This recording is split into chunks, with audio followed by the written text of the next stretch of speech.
Back in 2007, when Martin Scorsese won an Academy Award for Best Director, he said in his speech that he hoped to work with Leonardo DiCaprio for another 12 years. Since this movie has been released, it has been over 12 years, so Scorsese got what he wanted. So it's been a minute since I've seen a Martin Scorsese movie, but this movie was really good, really well done, but definitely full of emotion and lots of unsettling things, and Scorsese just really nailed the story of the Osage Nation back in the 1920s, a story that many people probably are not familiar with.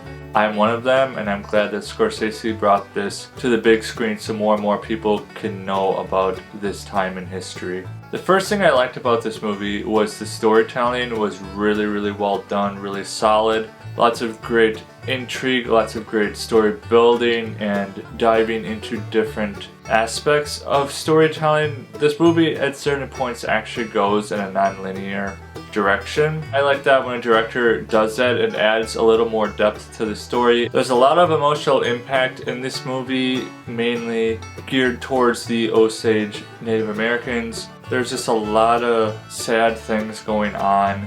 I mean, the Osage tribe actually were incredibly wealthy in Oklahoma at this time. It was quite remarkable. It was quite cool to see that happening to them. White people just didn't deem the Osage Nation worthy enough to have all this wealth because they still stuck to their traditional teachings that they learned a long time ago from their parents and their grandparents. It is a very unique, interesting blend of the Osage world and the white people's world coming together. The main point of this whole movie is money. They would always try to find sneaky ways around if someone dies, how the money eventually goes back to them. Specifically with King Hale, played by Robert De Niro. He was just super sneaky. He always would try to find a loophole in the system to get money to him. All he cared about was himself. The characters in this movie were really well done. Of course, you got Leo DiCaprio, who never fails when it comes to acting and portraying a character. He just goes all in.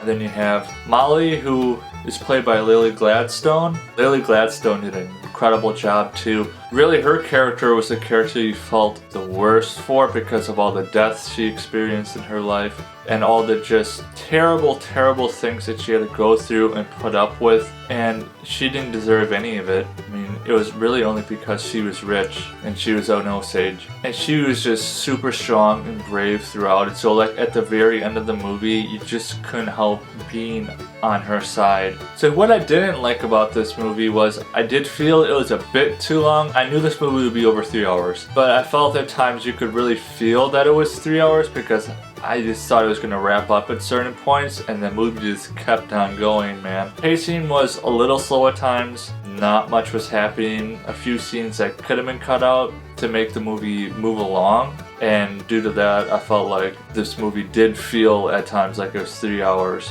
But overall, this movie was incredible. An amazing movie. I highly recommend. Go see it as soon as you possibly can. So for The Killers of the Flower Moon, I'm going to give it a 7.5 out of 10 Mudflaps. And remember, leave me a thumbs up and drop in the comments below. What is your favorite Martin Scorsese movie? See you next time.